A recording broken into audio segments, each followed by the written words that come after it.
You see other people's advantages when you take stock in yours and you say, yeah, if I had a husband who had a successful job, then, life would be easier for me. Then I could work out. Then I could start my own business. But I got nobody in my life. Yeah, if I worked Monday through Friday from 9 to 5, not these 12-hour days, man, of selling, all commission. Yeah, I'd have the time to be able to do all these other things. But you're going to explain your life away.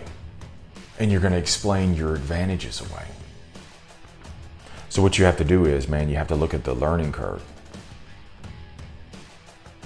and take stock that it is a tremendous advantage to you, because the learning curve is so steep and the challenge is so strong. You gotta learn. You gotta learn quick. Hey, welcome back, or welcome to another edition of the Daily Sales Life. The Sales Life, and don't let the title fool you, man. The Sales Life is just not for those in the sales profession. It's for those who are building the life skills of selling, because we're all selling our way through life. See, I've enjoyed tremendous success thanks to the sales profession, but as I've also had to use the leverage, the skills of selling, how to communicate, connect, be curious, be consistent, have continuous learning, be able to handle the criticism. I've needed to leverage all those skills of selling to get back into life after being knocked down with bankruptcy and demotion and divorce.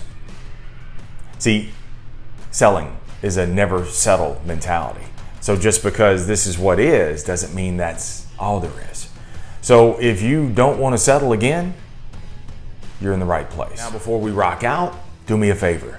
Hit the like button, subscribe so that you never miss another episode, and also share it with others, because someone needs this message other than you. And the overload, or the hard that you're facing right now, the hardships, the demands on your life, they're actually advantageous to you. Powerful, powerful. Will Durant wrote, "The ability of the average man can be doubled if their situation demanded it." The ability of the average man can be doubled if the situation demanded it. And you think back to situations where you had to double your abilities, where you were in the clutch, man. Bro, you were about to go under. And whether it was the end of the month, you had just a few days left to the month, and the situation demanded it, and you doubled your abilities and you pulled your month out. Or your roommate ended up bailing out on you, and so now you got the double rent. Well, when the situation demanded it, that hardship pulled on you. You had the choice, I could sink or swim. And you chose to swim. And see, you've proven that you can rise to the demands. The problem is that hardship and that demand, it was temporary. And you have permanent hardships. You have permanent demands in your life right now. And because you see those things as permanent, you say, man, I can't grow. Really, I don't know if success, like I'd love to have it. The freedom I'd love to be able to do this, and this.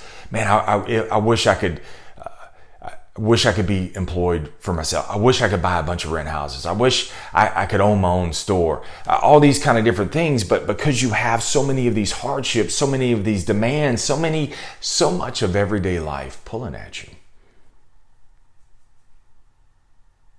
you say, I don't know if I can do it. As a matter of fact, I don't think I could do it. And you're overloaded, man. You're overloaded with kids and long hours at work, 12, 13, 14 hours, maybe working 2 jobs. Maybe you got a new baby. Bro, whatever the situation is, you have these hards in your life.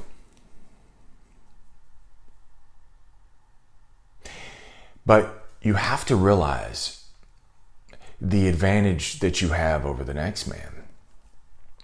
See, because you have the kids, because you have these long days, because you have a new baby in your life, you've got a very steep learning curve. So this curve is so steep, it forces you to learn a lot quicker. You got no choice. I got to make it happen. And so that's an advantage. But too often, man, we don't see them as advantages. We see them more so as obstacles. You see other people's advantages when you take stock in yours and you say, yeah, if I had a husband who had a successful job, then, life would be easier for me. Then I could work out. Then I could start my own business. But I got nobody in my life. Yeah, if I worked Monday through Friday from 9 to 5, and not these 12-hour days, man, of selling, all commission. Yeah, I'd have the time to be able to do all these other things. But you're going to explain your life away. And you're going to explain your advantages away. So what you have to do is, man, you have to look at the learning curve and take stock that it is a tremendous advantage to you, because the learning curve is so steep and the challenge is so strong. You got to learn. You got to learn quick. And the hard that you face, the demands that you face, when you take those things on, they transfer into other areas and make a tremendous impact on your life. See, this is where you have to punch above your weight. Go back and listen to episode, I think it was 458. Punching above your weight. And so sometimes you're going to find the situations that you feel like that you're outclassed, but when you hang in there and you punch above your weight, it's going to double your abilities. And it's going to take you out of the average. See, so many people are average and stay at average because all they do is they become spectators of their hardships. They become spectators of the demands on their life, instead of being competitors. See, it's not the kids. It's not the long hours. It's not the double shifts. It's not the new baby. You don't have a time problem. You have an optimization problem. See, you're wishing and waiting for more time. But optimism, or optimization, is optimism. See, it's making the best use of your time. Let me prove it to you. With the pandemic, the recent pandemic that we had, you had more free time.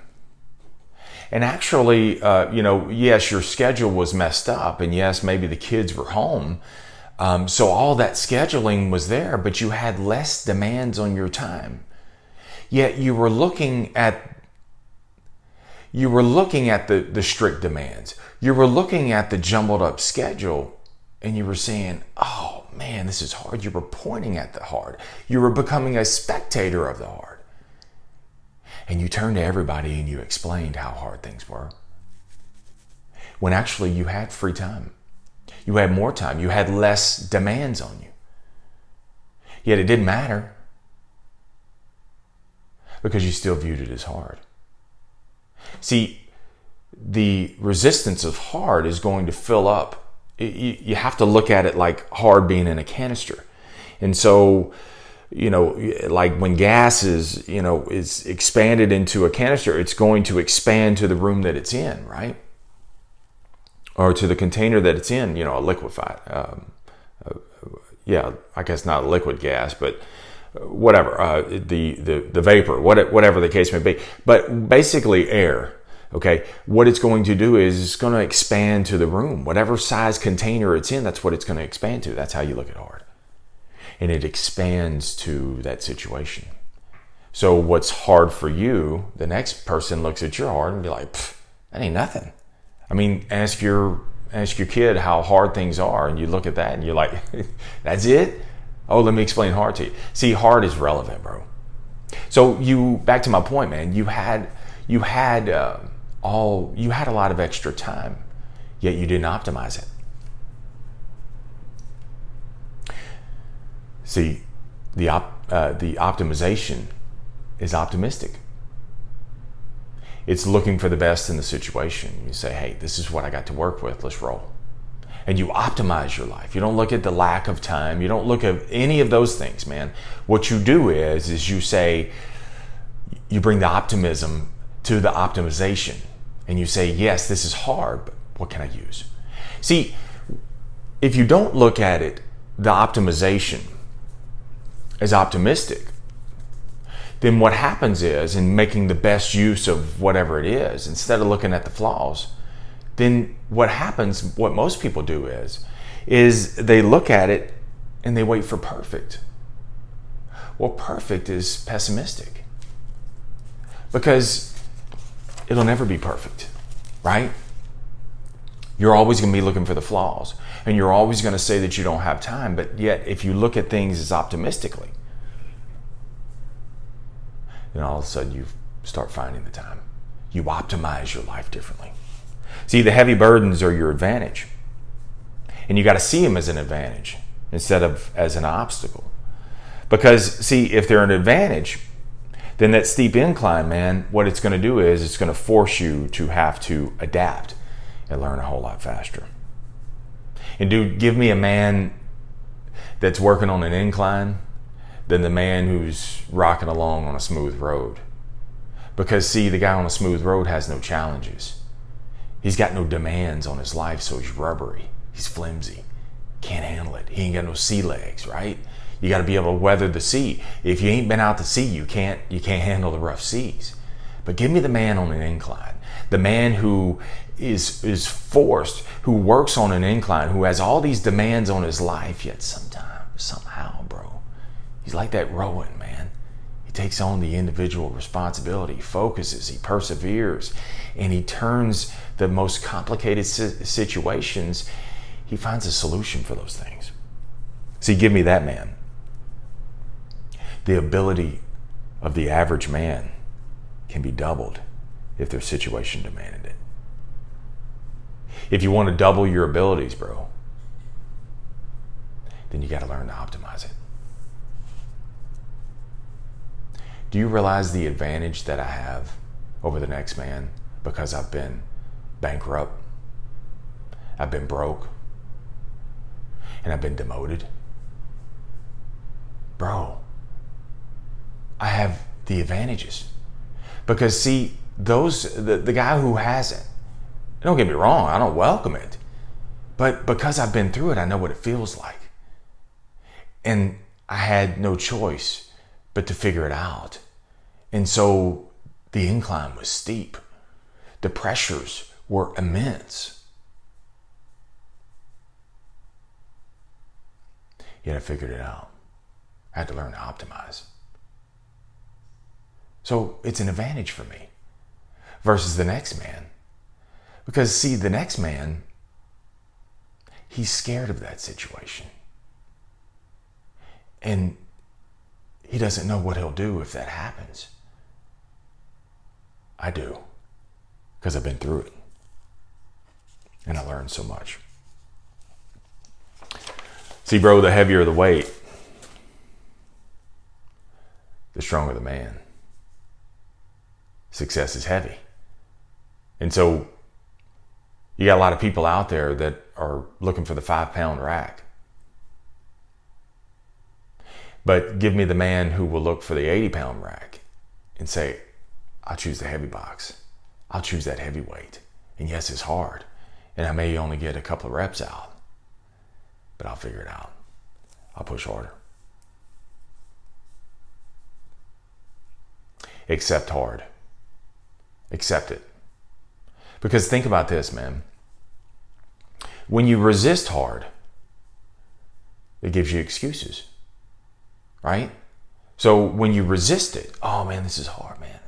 You don't understand, man. I got all these kids and everything. Like, man, the job's really pulling at me, man. I can't get I can't get in shape, man. I'm bankrupt, man. Now I'll never be able to buy a house. And see, when you resist hard, it gives you tons of excuses. But when you accept hard, it takes the excuse off the table. I've accepted it, right? When you accept something, nothing happens without your acceptance. So when you accept, yeah, it's hard. That's it. And now that frees you up to optimize. Don't resist it, man. See, doing the podcast every day is hard. It's hard, bro. It's hard to wake up in the mornings and have no clue what I'm going to talk about that day. And I do it on purpose. I could do it the night before. I don't. I prefer this way. I prefer the hard. So to get up in the morning, not with a blank slate, not having a clue what I'm going to talk about, and having to come up with something to write about, and to record it, to publish it, to market it, as well as going to work a full-time job and exercising and reading and learning. That's hard. 7 days a week. That's hard. But the steep incline gives me a tremendous learning curve. It's an advantage. Because, see, I could look at the average podcast. I could look at Joe Rogan, say, for instance, oh, well, he tours around the country and tells jokes, and he just sits there in his studio and smokes weed all day and interviews people for 3 hours a day. Man, if I had that, man, I'd be all right. See, that's where we go with that line of thinking. And so you're looking at everybody else and saying, oh, if I had that same situation. Oh, you wouldn't. Because you're not optimizing the situation that you have now. It's hard for me. But see, I don't have a time problem. I had an optimization problem. And so I said, if I'm going to do this every day, as well as bring 2 more podcasts on board, yeah, it's hard. I started geeking out on it last night. I'm like, oh my God, what did I say? I'm going to do it. It's hard. Let's go. I'm going to figure it out. Because I don't have a time problem. I got an optimization problem. See, you don't let the hard consume you. You let it inspire you. And you've got all these demands, all these pulls at you. They're sources of inspiration. And they're leaning on you to get you out of the average so you can double your abilities and 20x your success. All right, let's end with the TSL action item. What's the demand on your life? What's the hard? What's the pull? What is it? Name it. Dude, you got to think about these action items. And now, how will you